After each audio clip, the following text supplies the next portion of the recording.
ત્રાસ રતનપર ગામના લોકો એકઠા થયા છે। આફ્રિકન વિદ્યાર્થીઓનો ગામમાં ત્રાસ હોવાનો આક્ષેપ, ગામમાં અસામાજિક પ્રવૃત્તિ પણ થતી હોવાનો આક્ષેપ કરવામાં આવ્યો। ગામના લોકોને રહેવું મુશ્કેલ બની ગયાની પણ રાવ છે।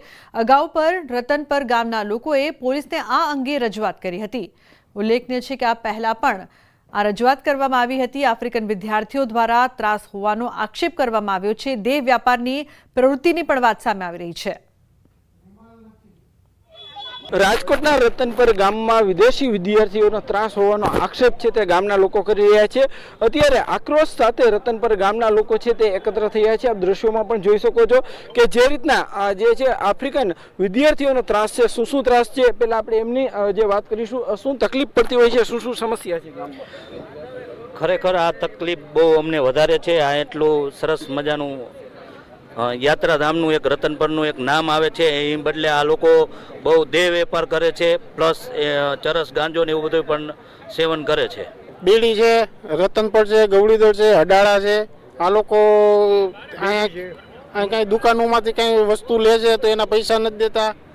અને આ ગઈ દિવાળીમાં જ તે ગવડીદરમાં જ એક બનાવ બન્યો, ફટાકડાનો સ્ટોલ હતો, એમાં ફટાકડા લોકોએ ઘા કર્યા। પછી આમાં હમણાં થોડાક ટાઈમ પહેલા જ એક વિડીયો આવ્યો છે કે ધોકા લઈને લોકો ઊભા છે। હા, એ અમારા ગામનો જ છે।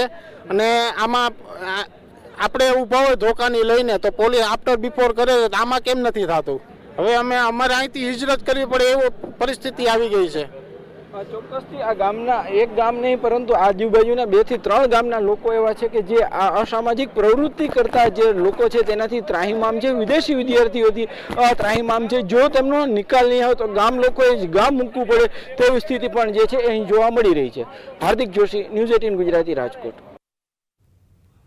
તો રાજકોટના રતનપર ગામના લોકોએ મારવાડી યુનિવર્સિટીની છાત્રોને લઈને વિરોધ કર્યો છે। ગામના લોકોનું કહેવું છે કે છાત્રો ગેરકાયદે પ્રવૃત્તિ સાથે જોડાયેલા છે। ગામના લોકોનું કહેવું છે કે તે લોકો દ્વારા જે ઠરાવ કરવામાં આવ્યો છે તે મુજબ જ બધાને ઘર ભાડે આપવાના રહેશે। પંચાયતની મંજૂરી વગર મકાન ભાડે નહીં આપી શકે। તો આ સમગ્ર મામલાને લઈને મારવાડી યુનિવર્સિટીના રજિસ્ટ્રાર પિન્ટો મેમોએ મીડિયા સમક્ષ નિવેદન આપ્યું છે।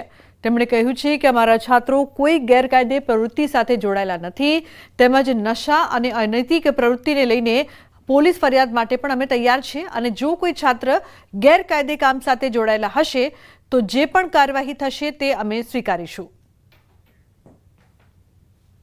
ऐसा कोई भी चीज चलता हो जो गैर कानून है, उसको हमने उनको ओपन चैलेंज दिया है कि आप उनको पुलिस में आप उसका कंप्लेन कीजिए, हम आपको सहमत करेंगे।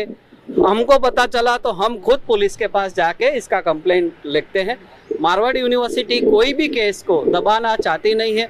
यूनिवर्सिटी सोसाइटी के साथ है, सोसाइटी के समक्ष है वो। ગાંધીનગરમાં બાર કાઉન્સિલના પ્રતિનિધિઓ સીએમને મળ્યા। વિવિધ મુદ્દાઓને લઈને સીએમને રજૂઆત કરી। વકીલો અને પોલીસ મુદ્દે, ઘર્ષણના મુદ્દે પણ રજૂઆત। તો બીસીજીના ચેરમેન અને પ્રતિનિધિઓએ કરી મુલાકાત। સીએમએ બીસીજીના પ્રતિનિધિઓને ખાતરી આપી નાગરિકો અને વકીલોનું સન્માન જળવાશે। સરકારે વકીલનો વેલફેર માટે આપ્યા છે 5 કરોડ। બીસીજીએ નોટરીના પરિણામો જાહેર કરવા વિનંતી કરી છે। તો 34,000 મહિલા વકીલોની સગવડમાં વધારો કરવા પણ રજૂઆત કરવામાં આવી છે।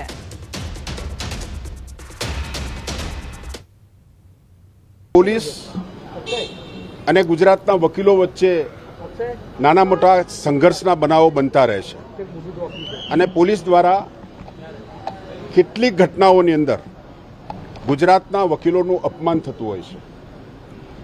આ મુદ્દે બિલકુલ સદભાવના અને સારી વાતાવરણમાં મુખ્યમંત્રી સાહેબે ગુજરાતના બાર કાઉન્સિલના પ્રતિનિધિ મંડળને સાંભળ્યા અને ખાતરી આપી કે ગુજરાતના કોઈ પણ વકીલનું જ્યારે એ ગુજરાતના નાગરિક વતી કેસ લડવા અથવા કેસની ન્યાયિક પ્રક્રિયામાં જ્યારે પોલીસ સ્ટેશન જશે ત્યારે એનું સન્માન જળવાશે।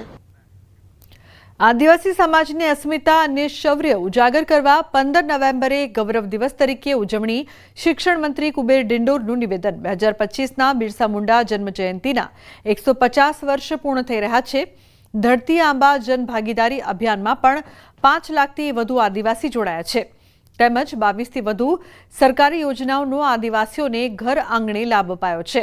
13,962 ખેડૂતોને ખેડૂતલક્ષી યોજનાઓનો લાભ અપાયો છે, તો 15 દિવસ ચાલેલા અભિયાનમાં 1.5 લાખથી વધુ આદિજાતિ લાભાર્થીઓને લાભ અપાયા છે. 20,941 નાગરિકોના સિકલ સેલ ટેસ્ટ કરવામાં આવ્યા છે. 22,287ને આયુષ્યમાન ભારત કાર્ડ અપાયા છે. PM કિસાન સન્માન નિધિ યોજના હેઠળ 13,962 ખેડૂતોને આ કાર્યક્રમ અંતર્ગત અમે લાભ આપ્યો છે. 11,313 નાગરિકોને રેશન કાર્ડનું વિતરણ કરવામાં આવ્યું છે. બનાસકાંઠાના ધાનેરાની ભાટીપ ગ્રામ પંચાયત ખખડધજ બનતા કર્મચારીઓ સહિત ગ્રામજનો મુશ્કેલીમાં મુકાયા છે. અરજદારો અને ગ્રામજનો ભયના ઓથાર હેઠળ ગ્રામ પંચાયત જઈ રહ્યા છે, તો કર્મચારીઓ પણ ભયમાં કામ કરી રહ્યા હોય તેવું લાગી રહ્યું છે. વરસાદને પગલે છત પરથી પાણી ટપકે છે, તે દિવાલો પરથી પોપડા પડી રહ્યા છે. સરપંચનું કહેવું છે કે 2 વખત રિપેર કર્યા છતાં હજુ પણ ગ્રામ પંચાયતમાં પાણી ટપકી રહ્યું છે. અમારે આ પંચાયત જર્જરી થઈ, ઉપરથી 1 કલાક વરસાદ વરે તો 5 કલાક અંદર વરે. પ્લાસ્ટિક ઉડીને કોમ ન કરે તો એ છોકરા આવે, બૈરા આવે, એ બધો આધાર કાર્ડે, પાન કાર્ડે, આપણે દાખલા આવકના દાખલા એ KYC એ કરવા માટે આવે તો અમને ડર લાગે. અમારે 2015માં, 2017માં, 2023માં પાણી આવ્યું, બહુ પાણી આવ્યું. પાણી એટલે લગભગ 4-5 ફૂટ પાણી ઊંચું ચાલે. અને પછી અમારી પંચાયત ડેમેજ થઈ ગઈ છે.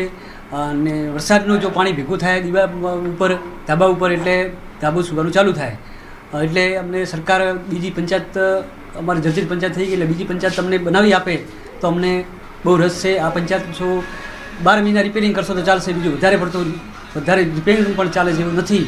અમારે ભવિષ્ય માટે કોઈની જવાબદારી કેવી, કોઈ નાનું કોઈ છોકરું બાળ હોય KYC કરાવવા આવે, કોઈ આધાર કાર્ડ કઢાવવા આવે, કોઈ નાના મોટા કોઈ કામ હોય, અને અમારી પંચાયતમાં આવતા ડર સાહેબ લાગે છે કે સાહેબની એવી નિમ્ર વિનંતી છે કે તમે તાત્કાલિક અમારી જમીન ફાળવી આલે અને પંચાયત અમારી બનાવી આલે નવી, એવી અમારી સાહેબ અપીલ છે. ગ્રામ પંચાયત મારફતથી છેલ્લા બિપરજોય વાવાઝોડા દરમિયાન ગ્રામ પંચાયતના મકાનને નુકસાન થવા પામેલું હતું, તેવી રજૂઆત ગ્રામ પંચાયત તરફી સરપંચશ્રી તેમજ તલાટી કમ મંત્રીશ્રી દ્વારા અત્રે કરવામાં આવેલી હતી. જે અંગે અત્રેથી RNB પંચાયતને એ અંગેનું રિપોર્ટ રજૂ કરવા માટે પણ જાણ કરવામાં આવેલી છે.